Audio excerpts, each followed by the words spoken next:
Hello, നമ്മൾ ഇന്ന് വന്നിട്ടുള്ളത് ഈസി ആയിട്ട് തയ്യാറാക്കാൻ പറ്റുന്ന ഒരു ചിക്കൻ കറിയുടെ റെസിപ്പി ആയിട്ടാണ്. അപ്പോൾ ഈസി ആയിട്ടെന്ന് പറയുമ്പോൾ സാധാരണ ബിഗ്നേഴ്സിനൊക്കെ പറ്റിയ ചിക്കൻ കറി മസാല കൊണ്ടിട്ട് വളരെ എളുപ്പത്തിൽ നല്ല ടേസ്റ്റി ആയിട്ട് എങ്ങനെ ചിക്കൻ കറി വെക്കുക എന്നുള്ളതാണ്. അപ്പോൾ ഒരുവിധപ്പെട്ടവർക്കൊക്കെ എല്ലാവർക്കും ചിക്കൻ കറിയൊക്കെ വെക്കാനറിയാം. എങ്കിലും ഹോസ്റ്റലേഴ്സ് ബിഗ്നേഴ്സൊക്കെ ഉണ്ടെന്നുണ്ടെങ്കിൽ ഈ ഒരു വീഡിയോ ഹെൽപ്ഫുൾ ആവുമെന്ന് വിചാരിക്കുന്നു.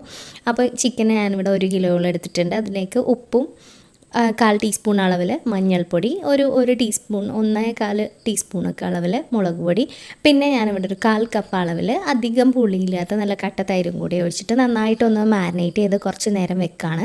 അപ്പോൾ തൈരില്ലാന്നുണ്ടെങ്കിൽ കുഴപ്പമില്ല, കുറച്ച് വിനാഗിരി അല്ലെങ്കിൽ കുറച്ച് നാരങ്ങ നീര് ഒഴിച്ച് വെച്ചാൽ മതിയാവും. അപ്പോൾ ഒരു പുളിപ്പും അതുപോലെ തന്നെ ചിക്കനൊക്കെ പെട്ടെന്നൊന്ന് സോഫ്റ്റായിട്ട് വെന്ത് കിട്ടാനായിട്ട് ഹെൽപ്പ് ചെയ്യും. അതിന് വേണ്ടിയിട്ടാണ് അങ്ങനെ ചെയ്യുന്നത്. കുറച്ച് നേരം ഒന്ന് അതവിടെ മസാലയ്ക്കൊന്ന് പിടിച്ചിരിക്കട്ടെ. ആ ഒരു സമയം കൊണ്ട് നമുക്ക് ആവശ്യത്തിന് വെളിച്ചെണ്ണ ഒഴിച്ചിട്ട് അതിലേക്ക് ഒരു 3 അത്യാവശ്യം വലിയ സവാള സ്ലൈസ് ചെയ്തിട്ട് ഒന്ന് ചേർത്ത് കൊടുക്കുക. ഇപ്പോൾ ഉള്ളി ഉപയോഗിക്കുന്നവരാണെന്നുണ്ടെങ്കിൽ ഒരു സവാളയും ബാക്കി ഉള്ളിയൊക്കെ എടുത്താൽ മതി. ആ ഉള്ളിയാണ് കൂടുതൽ കറിക്ക് ടേസ്റ്റ്. അതിലേക്ക് കറിവേപ്പിലയും അതുപോലെ ആവശ്യത്തിന് ഉപ്പ് കൂടി ഇടുക. സവാള ഒന്ന് വാടി വരുന്ന സമയത്ത് ഇഞ്ചിയും വെളുത്തുള്ളിയും പച്ചമുളകും കൂടെ നന്നായിട്ട് ചതച്ചത്. അപ്പോൾ ഇഞ്ചിയും വെളുത്തുള്ളിയും ഞാനിവിടെ ഒരു 1.5 ടീസ്പൂൺ വീതം എടുത്തിട്ടുണ്ട്. അപ്പോൾ നമ്മളിവിടെ യൂസ് ചെയ്യുന്ന മദേഴ്സിൻ്റെ ചിക്കൻ മസാലയാണ്. അപ്പോൾ മദേഴ്സിൻ്റെ ചിക്കൻ മസാല ഇതുവരെ യൂസ് ചെയ്യാത്തവരാണെന്നുണ്ടെങ്കിൽ തീർച്ചയായിട്ടും ഒന്ന് യൂസ് ചെയ്ത് ട്രൈ ചെയ്ത് നോക്കണം കേട്ടോ. നല്ല അടിപൊളി മസാലയാണ്. അപ്പോൾ സവാളയ്ക്കൊന്ന് നന്നായിട്ട് വാടി വന്നപ്പോൾ അതിലേക്ക് 2 മീഡിയം സൈസ് തക്കാളി കൂടി ഇട്ടിട്ട് സവാളയൊക്കെ നല്ലോണം കളറൊക്കെ മാറി തക്കാളിയൊക്കെ നന്നായിട്ട് സോഫ്റ്റ് ആവണവരെ നന്നായിട്ട് വഴറ്റിയതിന് ശേഷം നമ്മൾ നേരത്തെ മാരിനേറ്റ് ചെയ്ത് വെച്ചിട്ടുള്ള ചിക്കനും കൂടെ അതിലേക്ക് ചേർത്ത് കൊടുക്കുക.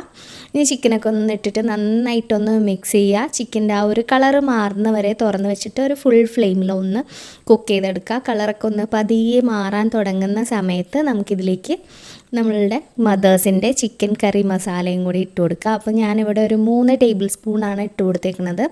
അപ്പോൾ നമ്മൾ അത്യാവശ്യം മുളക് പൊടിയൊക്കെ നേരത്തെ ഇട്ടതുകൊണ്ടാണ് 3 ടേബിൾ സ്പൂണിൽ ഒതുക്കിയത്. മസാല മാത്രമേ ഇടുന്നുള്ളൂ എന്നുണ്ടെങ്കിൽ ഒരു 4-4.5 ടേബിൾ സ്പൂൺ വരെയൊക്കെ ഇട്ട് കൊടുക്കുക കേട്ടോ, 1 കിലോ ചിക്കന് വേണ്ടിയിട്ട്. അപ്പോൾ അതും കൂടി ഇട്ടിട്ട് നന്നായിട്ടൊന്ന് മിക്സ് ചെയ്തിട്ട് ഇനി നമുക്കിതൊന്ന് കുക്ക് ചെയ്തെടുക്കണം. ഇപ്പോൾ പതിയെ ചിക്കനിൽ നിന്നൊക്കെ വെള്ളമൊക്കെ ഒന്ന് ഇറങ്ങാൻ തുടങ്ങിയിട്ടുണ്ട്.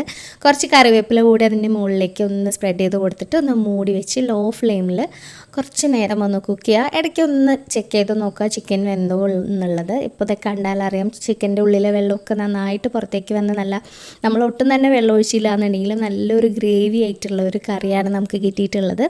അപ്പോൾ ബിഗ്നേഴ്സിനൊക്കെ ആണെന്നുണ്ടെങ്കിലും ഹോസ്റ്റലേഴ്സിനൊക്കെ ആണെന്നുണ്ടെങ്കിലും പെട്ടെന്ന് തന്നെ തയ്യാറാക്കാവുന്ന ഒരു അടിപൊളി കറിയാണ്. അപ്പോൾ തീർച്ചയായിട്ടും ഇതൊന്ന് ട്രൈ ചെയ്ത് നോക്കുക. ട്രൈ ചെയ്ത് നോക്കിയിട്ട് അഭിപ്രായം പറയാം. പിന്നെ നിങ്ങളറിയാവുന്ന ആരെങ്കിലുമൊക്കെ ഉണ്ടെന്നുണ്ടെങ്കിൽ തീർച്ചയായിട്ടും അവർക്ക് കൂടെ ഒന്ന് ഷെയർ ചെയ്ത് കൊടുക്കുക.